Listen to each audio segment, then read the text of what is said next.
नमस्कार। Suryanagari Uniqlo classes के YouTube channel पे मैं आपका हार्दिक स्वागत और अभिनंदन करती हूँ। बात करें जुडिशरी के एग्ज़ाम की तो बात करते हैं राजस्थान जुडिशरी की, बिहार जुडिशरी की, जहाँ पर हिंदी ग्रामर भी आती है। क्या आती है? हिंदी ग्रामर। अब जब हिंदी की बात करते हैं तो हमारे पास दो चीज़ें रहती है हिंदी के अंदर। एक तो ग्रामर होती है हमारे पास, ठीक है, हिंदी व्याकरण होती है हमारे पास, और एक होती है हिंदी के अंदर निबंध। क्या होते हैं? हिंदी में निबंध। ऐसे राइटिंग भी आपको लिखनी होती है। जो हिंदी व्याकरण है वो प्री के एग्ज़ाम में आती है राजस्थान में, और ऐसे राइटिंग जो है मेन के एग्ज़ाम में आते हैं राजस्थान में। बट बिहार जुडिशरी के अंदर क्या होता है, जो हिंदी व्याकरण है, जो हिंदी ग्रामर है, वो मेन के एग्ज़ाम में भी आती है। क्या कहा? वो मेन के एग्ज़ाम में भी आती है। तो वहाँ पर तो दोनों में आती है। तो आज मैं आपके सामने लाई एक टॉपिक समास। समास को कैसे याद किया जा सकता है, एक 100 ट्रिक है, क्योंकि राजस्थान में तो सिर्फ आपको ग्रामर पॉइंट ऑफ व्यू से चाहिए होता है और एक क्वेश्चन तो समास में आता ही आता है। तो उसको ट्रिक से कैसे याद कर सकते हैं, दोहे के साथ कैसे याद कर सकते हैं कि द्वंद्व हुआ कुछ और छुपा, दिगु जब संख्यावाचक हो। द्वंद्व हुआ जब कुछ और छुपा, दिगु जब संख्यावाचक हो, गुण बतलाए कर्म धारे, गुण बतलाए कर्म धारे, बहुरी कुछ और ही होता है, तत्पुरुष विभक्ति बतलाता है, अव्यय आगे आता है। तो हमने क्या किया कि एक दोहा बनाया। इस दोहे के माध्यम से राजस्थान जुडिशरी का जो प्री का एग्जाम होता है, उस प्री के एग्जाम में आपका समास कभी भी गलत नहीं होगा। कैसे नहीं होता? देखिए क्या कहा, द्वंद्व। द्वंद्व एक समास है। द्वंद्व हुआ कुछ और छुपा, अर्थात द्वंद्व समास आप देखेंगे तो वहां पे आएगा माता पिता। तो क्या हो जाएगा? माता और पिता, और छुपाए माता और पिता। तो क्या पहचान थी कि द्वंद्व हुआ कुछ और छुपा, माता और पिता, ये इसकी पहली पहचान। दूसरी पहचान जो है द्वंद्व समास की, 90% टाइम में ये विलोम शब्द भी होते हैं। क्या होते हैं? विलोम शब्द। माता का विलोम शब्द पिता, पाप पुण्य, पाप और पुण्य, और दोनों एक दूसरे के क्या है? विलोम शब्द। तो द्वंद्व समास की दो पहचान है, पहली और तीसरी है दोनों पद प्रदान होते हैं। वो ज़्यादा हो जाएगा, वो अपन को नहीं करना है। हमें Rajasthan judiciary point of view से, यदि जूनियर लॉ ऑफिसर की मैं बात करूं, यदि मैं एपीओ के एग्जाम की बात करूं, तब तो ये काम नहीं आएगा, इसे और एक्सटेंड करना पड़ेगा। बट राजस्थान जुडिशरी के लिए सफिशिएंट है। तो क्या कहा? द्वंद्व हुआ कुछ और छुपा, और माता और पिता, और 90% टाइम में ये क्या होगा? एक दूसरे का विलोम शब्द भी हो सकता है। द्विगु जब संख्यावाचक हो, क्या कहा कि आपके पास एक द्विगु समास है और वो बताएगा संख्या। तो क्या कहा? द्विगु जब संख्यावाचक हो, जैसे चौराहा, चौराहा, चार रास्तों का समूह या समाहार, एक वर्ड यूज किया मैंने, जहां समूह या समाहार वर्ड आता है वो होता है द्विगु। तो द्विगु जब संख्यावाचक हो, चौराहा, चार रास्तों का समूह। तो क्या कहा? द्वंद्व हुआ कुछ और छुपा, द्विगु जब संख्यावाचक हो, गुण बतलाए कर्मधारी। कर्मधारी हमेशा गुण बतलाता है। तो क्या कहता है? गुण बतलाए कर्मधारी, यानी पीतांबर। क्या? पीला वस्त्र धारण करने वाला पीतांबर, उसका गुण बतलाते हैं। अब ये जो शब्द बोला मैंने पीतांबर, वो इसमें भी आता है, वो बहुरी में भी आता है। फिर क्या करेंगे वो भी बताऊंगी। तो क्या कहा? गुण बतलाए कर्मधार्य। कर्मधार्य आपका गुण बतलाता है, और यहाँ पर हमारे पास आ जाएगा पीतांबर, ये आपका गुण है। जैसे एक गोरी, मतलब गोरी लड़की, हम उसकी गोरी उसका गुण है। काला लड़का, और बड़ा विडम्बना है हमारे समाज में, गोरे को गोरा कह दे तो खुश हो जाए, काले को बोले कालू इधर आ तो मुँह चढ़ जाए, पतले को पतलू कहे बड़ा राजी होता है, मोटे को मोटा कह दे तो गुस्सा आ जाता है हमारे कुछ चीज़ें हैं जो कहते हैं, जिनको कुछ ना पॉजिटिव नेगेटिव है। ए हीरो इधर आ, बड़े आराम से आ जाएगा। ए हीरोइन, अरे तूने मुझे हीरोइन कैसे कह दिया? तो कुछ शब्द अलग हो जाते हैं। तो क्या कहा? गुण बतलाए कर्मधारी, बहुरी कुछ और ही होता है। बहुरी जो समास है हमारा, वो कुछ और ही शब्द निकालता है, कहता कुछ और है, निकलता कुछ अन्य शब्द है। जैसे कि आशुतोष, क्या शब्द है? आशुतोष। कौन है आशुतोष? कौन है? शीघ्र प्रसन्न होने वाला। कौन है हमारे शीघ्र प्रसन्न होने वाले? शिव भगवान, राइट। तो क्या कहता है? बहुरी कुछ और ही होता है, तीसरा अर्थ निकालता है। तो द्वंद्व हुआ कुछ और छुपा, द्विगु जब संख्यावाचक हो, गुण बतलाए कर्मधारी, बहुरी कुछ और ही होता है, तत्पुरुष विभक्ति बतलाता है। तत्पुरुष समास हमारा विभक्ति बतलाता है। विभक्ति यानी कारक, कारक में कर्ता ने कर्म को करण से, बट इसमें दो नहीं आता, एक तो कर्ता नहीं आएगा और एक संबोधन कारक नहीं आएगा। इसके अलावा सारे आएंगे, जैसे कि विद्यालय या रसोई घर। अब हम कहते हैं आप मेरे घर पे आते हो तो ये मेरा रसोई के लिए घर है, ये मेरी विद्या के लिए आलय है, के लिए, ये के लिए क्या है, कारक है, कर्ता ने कर्म को करण से संप्रदान के लिए बचपन से आपने याद किया और आज भी वो आपको याद है। तो क्या कहा, तत्पुरुष विभक्ति बतलाता है, अव्यय आगे आता है, जो अव्यय भाव समास है वो आगे आता है। जैसे यथाशक्ति, तो यथा हमारा क्या है, अव्यय है। अव्यय वो शब्द होते हैं जिनसे हमारे वाक्य में कोई फर्क नहीं पड़ता है, ये सिर्फ एम्फोसिस काम करता है, ये किसी शब्द के, ये किसी वाक्य के लिए प्रभाव देता है, तो क्या कहता है, अव्यय आगे आता है। ये इनकी एक पहचान थी। अव्यय की तीन पहचान है, एक तो अव्यय आगे आता है, एक रिपीटेड शब्द होते हैं अव्यय में, क्या होता है, रिपीटेड, जैसे कि हाथों हाथ, रिपीटेड हुआ ना, और तीसरा आता है, ये उपसर्ग भी लाता है साथ में, भर पेट, तो भर क्या है हमारा, उपसर्ग है। तो अपन ने क्या कि एक शॉर्ट ट्रिक देखी कि ऐसे तो बहुत सारा पढ़ोगे लेकिन शॉर्ट में कैसे याद कर सकते हैं। तो इसकी पहली पहचान, द्वंद्व हुआ कुछ और छुपा, विलोम शब्द भी हो सकता है कई बार। देखो जब संख्यावाचक है, एक ही पहचान है, भैया संख्या आती, ये संख्या आगे भी आ सकती है, संख्या पीछे भी आ सकती है।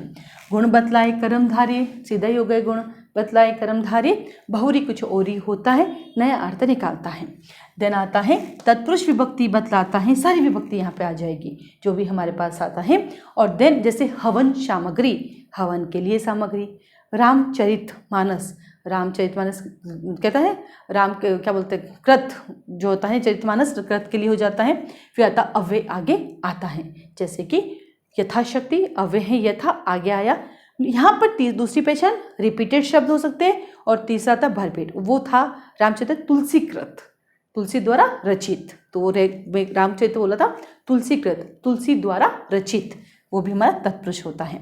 तो ये कहता है एक दोहे से आप कैसे कर सकते हैं, यहाँ तक तो ठीक है। अब आपके मन में क्वेश्चन आता है कि एक जगह गड़बड़ होती है, गड़बड़ कहाँ होती है, एक शब्द आता है दशानन, ठीक है, दूसरा शब्द आता है पीतांबर। अब इन शब्दों में क्या गड़बड़ हो रही है, ये जो दशानन है ये दो बातें बता रहा है, ये संख्यावाचक भी बता रहा है, क्या कहा, ये संख्या भी बता रहा है और अन्य अर्थ भी बता रहा है। अर्थात देखा जाए तो द्विगु भी दिखा रहा है और ये बहुव्री भी दिखा रहा है। कंफ्यूज क्या लिखना है, पीतांबर गुण भी बतला रहा है और कुछ और अर्थ भी दे रहा है, दोनों आ रहा, तो क्या होगा, तो याद रखना कि जब, वैसे तो एग्जाम में ऐसा क्वेश्चन रेयरली आता है जहाँ दोनों आ जाते हैं, उसके बाद भी जब डायरेक्ट क्वेश्चन आता है कि पीतांबर, क्या आया, पीतांबर में कौन सा समास है, ए बहुव्री, बी कर्मधारे, सी द्विगु, डी आपका अव्यय। तो यहाँ पर ध्यान रखना, जब भी बहुव्री और कर्मधारे में कॉन्ट्राडिक्शन होगा तो बहुव्री प्रिवेल करेगा, क्या कहा, बहुव्री प्रिवेल करेगा। लेकिन जहाँ टूटता हुआ आ रहा है, जिसकी जिसका लिखा आ रहा है, रूपी रूपा आ रहा है, तो वहाँ पर अलग बात हो जाएगी, क्योंकि जहाँ पर विच्छेद करके दिखाए जा रहे हैं, पीतांबर पीला है, अंबर जिसका, और पीला वस्त्र धारण करने वाला, दो अलग लोग है ना, पीला है अंबर जिसका और जिसकी, और पीला अंबर धारण करने वाला। जब विच्छेद होते हैं तब तो इश्यू ही नहीं है, आप जिसका जिसकी पहचान लोगे, धारण करने वाला पहचान लोगे। लेकिन जब सिंगल वर्ड आ गया पीतांबर, तब हमेशा बहुव्री आएगा। सेम वैसे दशानन, 10 है आनंद जिसके, हमारे पास कौन है, 10 आनंद हैं किसके, रावण। लेकिन 10 आनंद का समाहार या समूह, समाहार या समूह, तो वहाँ पे जब समाहार और समूह शब्द आ जाएगा तो हमारे पास द्विगु आ जाएगा। लेकिन जब सिंगल वर्ड आता है, दशानन, त्रिनेत्र, जहाँ सिंगल वर्ड आता है तो हमेशा होगा बहुव्री। तो क्या कहा कि जहाँ सिंगल शब्द आता है और जहाँ बहुव्री और द्विगु में अगर कॉन्ट्राडिक्शन होता है तो बहुव्री प्रिवेल करेगा। बिल्कुल वैसे ही जैसे कि जनरल लॉ और स्पेशल लॉ में कॉन्ट्राडिक्शन होता है तो स्पेशल लॉ प्रिवेल करेगा, जैसे कि जनरल लॉ और हमारे लोकल लॉ में कॉन्ट्राडिक्शन होता है तो लोकल लॉ प्रिवेल करेगा। तो बिल्कुल वैसे ही ये चलता है। तो एक बार फिर से खत्म करते हैं इसको, एक बार फिर से करते हैं। द्वंद्व हुआ कुछ और छुपा, द्विगु जब संख्यावाचक हो, गुण बतलाए कर्मधारी, बहुव्री कुछ और ही होता है, तत्पुरुष विभक्ति बतलाता है अव्यय आगे आता है। एक छोटा सा ट्रिक था मेरा, लेकिन अगर आपको लगे कि नहीं इसमें कुछ गलती है तो आप उसको वेरीफाई कर सकते हैं। मैं कभी नहीं कहती मुझ पर भरोसा करके हमेशा चलिए, बट हाँ ये मेरी गारंटी है कि मैं यहाँ पर अगर बताऊँगी तो आपको गलत नहीं बताऊँगी। मेरी पूरा प्रयास रहेगा कि मैं कोई चीज़ गलत नहीं बताऊँगी। फिर भी मानव है, ह्यूमन बीइंग है, गलती हो जाती है। कई बार हम पढ़ाते पढ़ाते सेक्शंस गलत निकल जाते हैं, आप वेरीफाई कर लेते हैं, आपको पता है कि हाँ ये बोलना था, मैम के मुंह से निकल गया। मैं कई बार कहती हूँ मेरी भावना को समझ लिया करो, तो भावना समझ लिया करो आप कि मैम बोलना ये चाह रही थी। इवन तो भी हाल ही का एक वीडियो जारी हुआ था, चलिए सेक्शन तो ऊपर नीचे हो जाता है, यूट्यूब है निकल के चला गया, आप ठीक करना दिक्कत है तो नीचे कमेंट में मैं लिख देती हूँ, क्योंकि फटाफट में रह जाता है। कई बार ना फ्लो में बोल रहे हो तो आपका इंटेंशन वही होता है कि मैं 439 बोल रही हूँ 339, आपका इंटेंशन है 339 340, बट आपके मुंह से 439 440 निकल जाता है। आपका बोलना है कि आईपीसी चैप्टर 20A बट निकल जाता है 21A। अब आपको पता चल गया कि वो वहाँ नहीं दिया हुआ है, इसका मीनिंग मैम वही बोलना चाह रही थी, बट रह जाता है कई बार। इवन तो अभी हाल ही की बात है, एक वीडियो जारी हुआ, मैंने बोला SULC लेकिन मैं नहीं लिखा कुछ और, तो वो चीज़ें इग्नोर हो जाती है। रीज़न अभी हाल ही का CPC का सेक्शन है, मैंने ऊपर लिखा अपील 96 से 112, लेकिन जब मैं उसको लिख रही थी तो 110 ही लिख दिया। अब होता क्या है, यूट्यूब है निकल जाता है, पढ़ाया पूरा 112 तक है, तो कुछ चीज़ें कहीं बार आप सोचते हो और वो गलत हो जाता है, वो मन में आपका वही चल रहा होता है, तो उन चीज़ों को आप डीम्ड कर लिया करें, वो गलत नहीं है। फिर भी आपको लगता है वेरीफाई कर सकते हैं, और वेरीफाई करना भी चाहिए, क्योंकि मैं जस्ट एक कोशिश करती हूँ कुछ चीज़ सिखाने की। तो अगर कोई सेक्शन ऊपर नीचे हो जाए, वो भी सिर्फ क्या होता है सोच के कि हाँ करना, जितने में निकल जाता है, ऐसा नहीं गलत ही लिखवाती हूँ, गलत नहीं लिखवाती मैं, बट यूट्यूब है एक बार निकल गया तो निकल जाता है, तो उस चीज़ को थोड़ा सा वेरीफाई जरूर कर लीजिएगा। लेकिन हाँ गलत नहीं लिखवाती हूँ मैं, ये ध्यान रखना, बट फिर भी हो जाए तो वेरीफाई जरूर करें। इवन दो हर बुक्स में लिखा होता है, इसमें जो लिखा है वो अपने आप में सफिशिएंट नहीं है, कृपया टैली जरूर कर ले।